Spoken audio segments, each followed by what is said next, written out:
Germán, muy buenos días. Cordial saludo para usted y todos los oyentes que en este momento se encuentran en audiencia.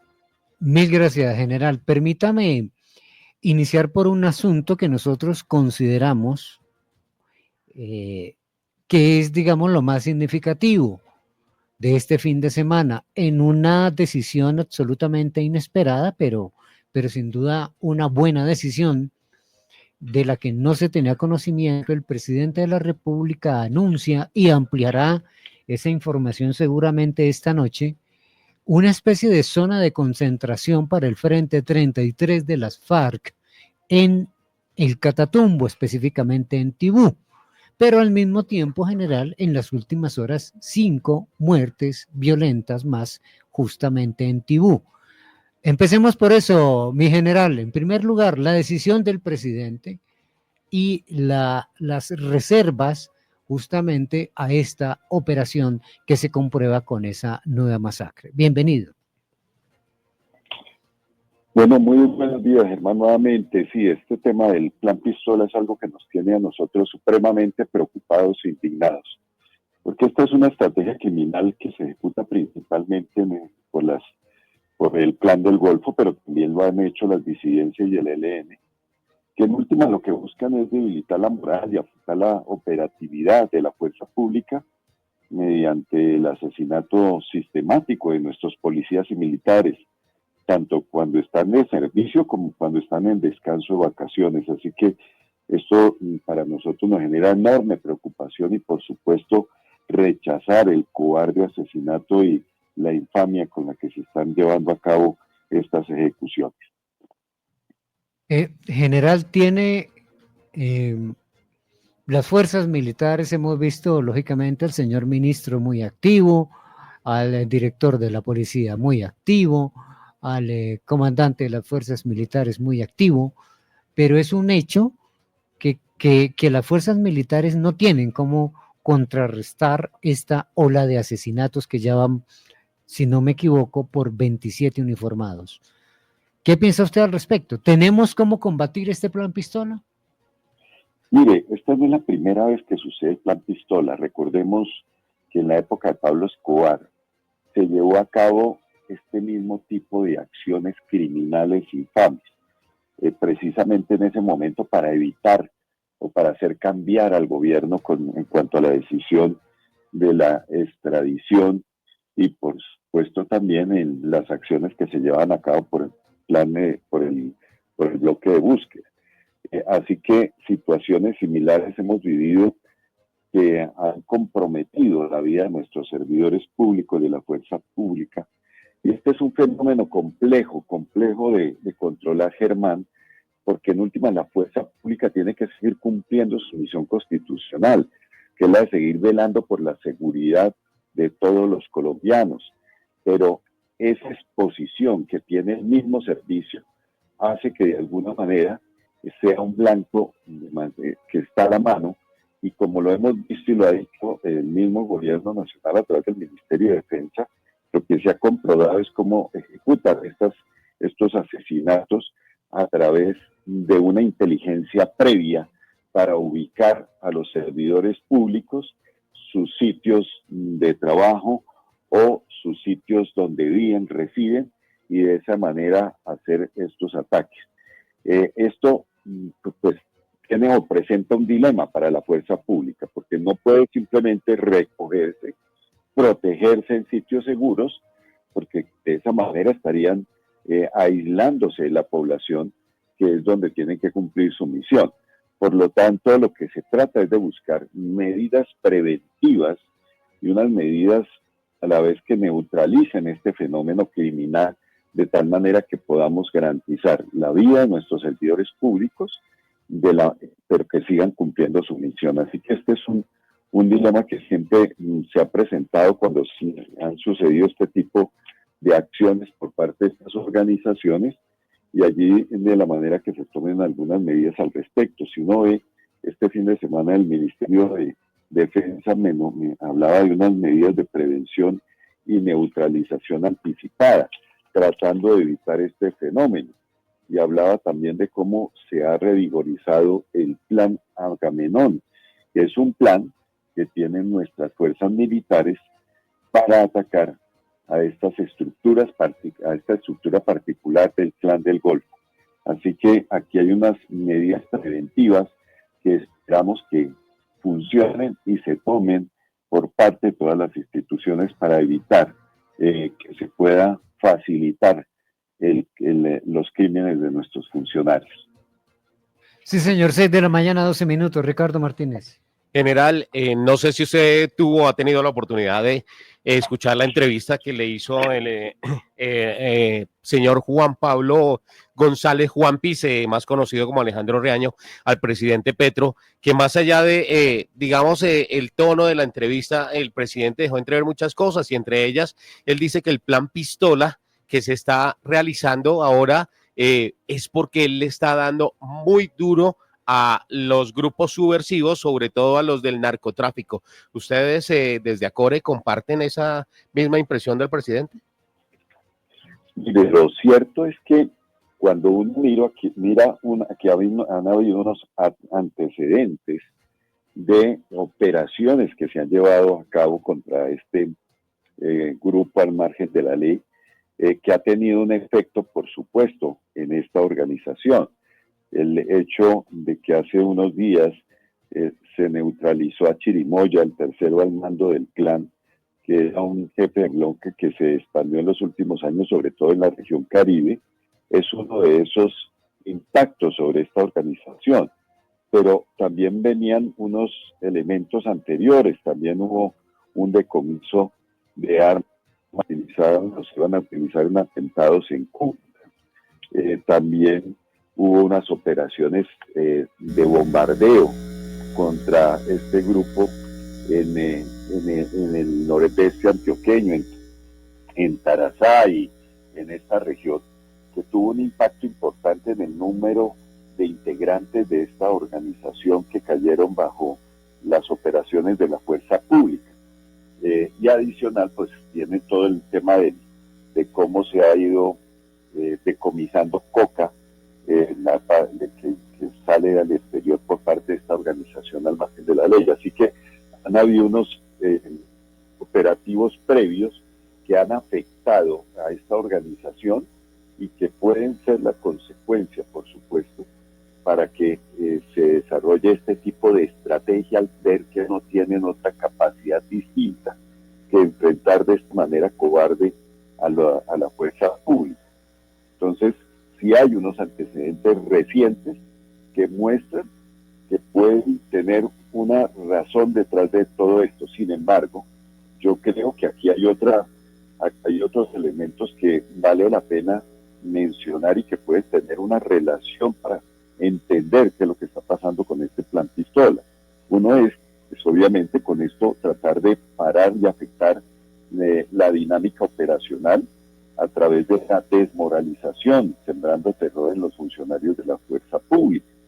Pero también con ello se puede pensar en bajar la presión para aprovechar y adelantar ilícitos en las regiones ante los objetivos permanentes que no permiten el tránsito, por ejemplo, de la coca en los corredores de movilidad que ellos tienen para sacarla hacia la costa y trasladarla hacia los mercados que ellos tienen en Centroamérica.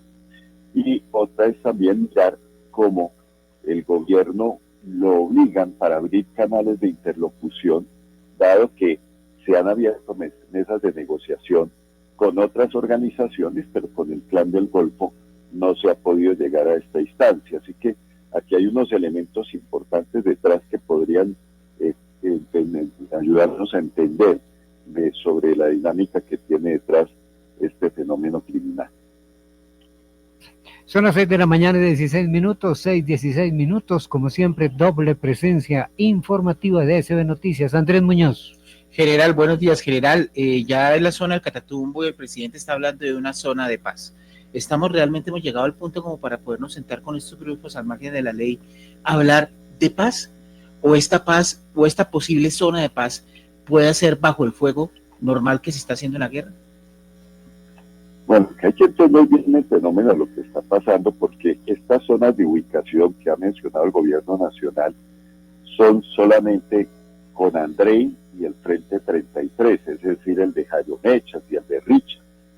Pero recordemos que previo a este anuncio, se presentaron unas situaciones en el Catatumbo, como fue el enfrentamiento entre el ELN y el Frente 33, por disputas por el narcotráfico y por la influencia sobre la población en esta región tan golpeada del país. Esto llevó precisamente a una cantidad enorme de bajas de este grupo 33, diríamos que estuvieron acorralados, y de alguna manera el gobierno, a raíz de todo el tema del desplazamiento forzado y del confinamiento de la población civil, interviene, se toman unas medidas mediante la figura de la conmoción interior, que lleva de alguna forma a tratar de retornar la tranquilidad a la región. Pero el grupo de Adrey queda muy disminuido hasta que Calarcá, que es el que está al frente o representa al grupo de bloques y frentes, envía algunos refuerzos a esta zona con el fin de auxiliar al Frente 33. Sin embargo, este queda muy golpeado. Estos son los antecedentes previos a que este grupo, al Frente 33, acepte esto de las zonas de ubicación. Pero bien sabemos que Calarcá salió a decir, después del comunicado del gobierno, del decreto del gobierno, el 0448, que hablaba sobre estas zonas de ubicación, que ellos no estaban aceptando las zonas de ubicación para toda la estructura de bloques y frentes, sino solamente para el Frente 33, que es el que está ubicado en el Catatumbo. Esto para nosotros es un signo de debilitamiento de esta estructura, y lo que hace es, como una medida de supervivencia ante la afectación que han tenido en este enfrentamiento, es colocarle esas zonas de atender esa invitación del gobierno entre los diálogos para lograr esas zonas de ubicación, y de esa manera tener unas zonas de reserva donde van a estar cuidados por el mismo Estado. Así que hay que entender que no es todo el frente, sino solamente ellos, pero que hay unos elementos previos que son los que llevan a que el Frente 33 tome la decisión de aceptar esa propuesta. Avanzamos en ASB Noticias, 6 de la mañana, 19 minutos. Hablamos con Guillermo León, el general Guillermo León, presidente de ACORE. Alejandro Cortés. General, la operación Agamenón, que la volvemos a ver como contingencia para afrontar esta problemática de conflicto, ya se había utilizado en otras circunstancias. ¿Usted cree que es la correcta para poder de alguna u otra manera desmantelar a este grupo como el Clan del Golfo, o ve algo novedoso en esta estrategia?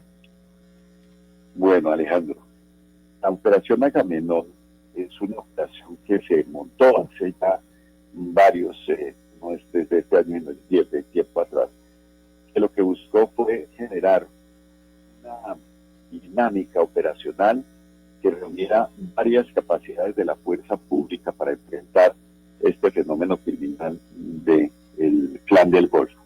Dio buenos resultados en su inicio, pero como toda estrategia, el enemigo o el grupo al cual contra el cual se está haciendo la operación empieza a entender la dinámica operacional, cambia su forma de operar, y eso hace que se pierda la actividad inicial. Yo creo que esto es algo de lo que había pasado con Agamenón. De alguna manera había empezado ya el Clan del Golfo a entender la dinámica operacional que imponía la fuerza pública a través de esa operación, y va adaptándose, va tomando medidas de tal manera que la afectación ya no sea la misma, y entra, diríamos que, en una pérdida de dinámica que va a reducir los resultados. Lo que ha propuesto el ministro de Defensa Nacional este fin de semana es que van a revigorizar esa palabra que utilizan, esta operación Agamenón 2.0. ¿Eso qué quiere decir? Que van a impulsarla, le van a dar nuevos elementos, van a generar una nueva estrategia que va a enfrentar a este grupo. Ya hablan de 5 estrategias que las definen muy bien este fin de semana. La primera es contra toda la economía ilegal, lo que son las finanzas, testaferros y familiares con los que hacen el lavado de activos. La segunda es contra los que están en los mandos medios de esta organización, con el fin de impactarla y de esa manera debilitarla. El tercero es de ubicar a los principales cabecillas que se encuentran escondidos y camuflados, y para ello utilizan el tema de las recompensas cuantiosas, incentivando la información al respecto. Y la cuarta línea es tratar de encontrar esas redes internacionales, porque este clan del Golfo lo que ha hecho es crear unas redes con otras organizaciones transnacionales que le permiten fortalecer el intercambio en las líneas y rutas para el narcotráfico. Y la última, que es hacer una revisión internamente de personas que pueden estar infiltradas en la fuerza pública y que pueden de alguna manera prestarse para los propósitos criminales de esa organización. Así que veo unos elementos importantes. Lo valioso aquí es que si esta estrategia le dan los medios, las capacidades y la articulación con otras organizaciones del Estado para ser contundentes, por ejemplo, el tema de policía judicial, el tema de la fiscalía, que acompañen todos estos operativos, pueden dar un resultado, generar una nueva dinámica que permita afectar estas estructuras. Eso es lo importante, que se le den medios, capacidades y lo acompañe el esfuerzo institucional para que se den los resultados que se pretenden. Sí, señora, avanzamos, son las 7 de la mañana, 23 minutos, general. Abordemos brevemente hasta donde alcancemos otros asuntos que también son de actualidad nacional. Se debió priorizar la compra de helicópteros sobre la compra de aviones, según las declaraciones del expresidente Juan Manuel Santos. No, es que los dos temas son de perspectivas distintas. Ya lo habíamos mencionado anteriormente, la necesidad urgente de reemplazar la flota de los aviones Kafir dada su obsolescencia. Desde el año 23 empezaron a salir de servicio los aviones Kafir. La pérdida de la capacidad de la aviación de combate es algo de un alto costo para el país. Es la defensa de su soberanía y de su integridad territorial, así como su independencia. Y tiene un rol importante, no solamente para la defensa en caso de alguna situación o una amenaza externa, sino que estos aviones juegan un papel importante en el tema de la interdicción aérea. La interdicción aérea, estamos hablando de narcotráfico. Son los aviones apropiados, dado que el narcotráfico ahora utiliza aviones de rendimiento que otros aviones de la Fuerza Aérea de Combate no tienen la capacidad de interceptarlos. Entonces, para ello está esta situación.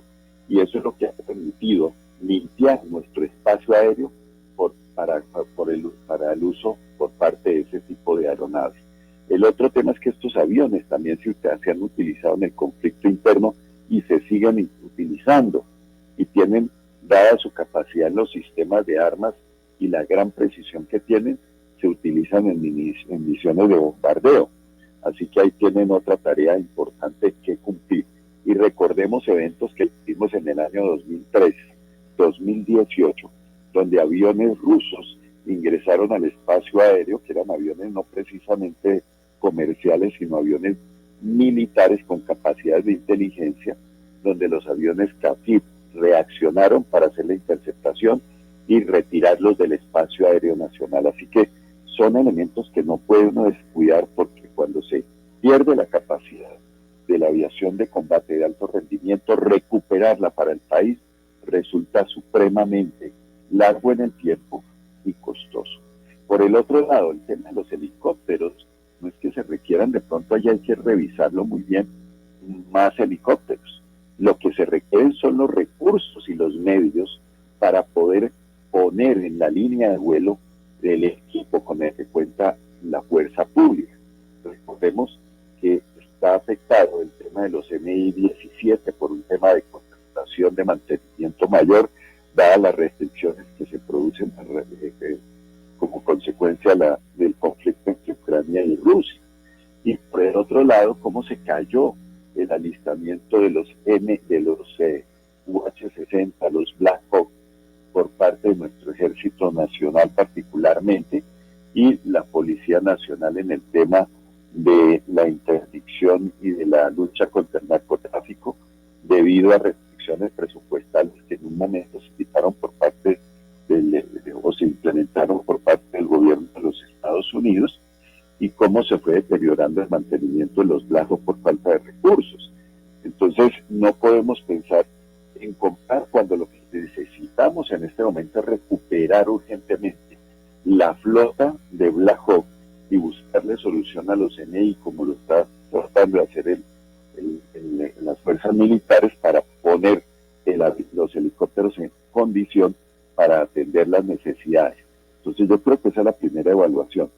Recursos para solucionar el tema de alistamiento y evaluar realmente si ahí se necesitan más aeronaves. Pero lo primero es recuperar lo que tenemos aquí, que no necesitamos hacer compras ni contratos que se van a extender por un tiempo prolongado para la entrega de los medios, sino recuperar lo que tenemos hoy y que son equipos de primer nivel. Sí, señor. 6 de la mañana, 27 minutos. Ahí se ve noticias, Ricardo. General, muchos especialistas han pasado por nuestros micrófonos diciendo que la paz total ha sido un fracaso. Sin embargo, el presidente Petro también en una de sus últimas intervenciones ha dicho que la paz total va muy bien con lo que está haciendo en el Catatumbo, construyendo una carretera, quitándole, digamos, ese control a los grupos subversivos para el narcotráfico y cambiando ese sector por la agricultura, y también ha destruido toneladas de armas. Desde ACORE, desde su experticia, ¿la paz total está funcionando o no? Mire, lo hemos dicho en repetidas ocasiones en nuestros análisis, que la paz total merece un análisis en profundidad, porque desde su inicio tuvo algunas situaciones complejas que no permitieron que esta funcionara. En primer lugar, siendo una idea distinta como se había abordado el tema de la paz en otros gobiernos, su implementación adoleció de falta de estrategia, de equipos robustos de planeación, de falta de equipos de acompañamiento en áreas claves como el tema jurídico, como el tema de método. Faltó unificación y dirección. Esto se ha demostrado, y uno de los elementos fundamentales de cómo todos estos elementos vinieron a incidir fueron los ceses bilaterales que se hicieron en diciembre 31 del 2022. Se decretaron 5 ceses bilaterales, el primero de los cuales se cayó a los pocos días, porque de acuerdo al ELN no había sido concertado con ellos. Y después empezaron otros también a desvanecerse también por incumplimiento de estas organizaciones. Los que quedaron, lo que hicieron fue permitir, dado que no se habían hecho ni se habían diseñado con protocolos, con acciones permitidas y no permitidas, con un mecanismo de verificación y monitoreo sólido que se implementara desde el primer momento, generó mucha ambigüedad que tuvo un efecto sobre la dinámica operacional de la fuerza pública, y que al final permitió 2 fenómenos que se hicieron o se fueron generalizando en las áreas donde estos grupos hacían presencia, como fue la fragmentación territorial que se empezó a ver y la gobernanza criminal por parte de estas estructuras que Sí, hoy señor. todavía la ejercen.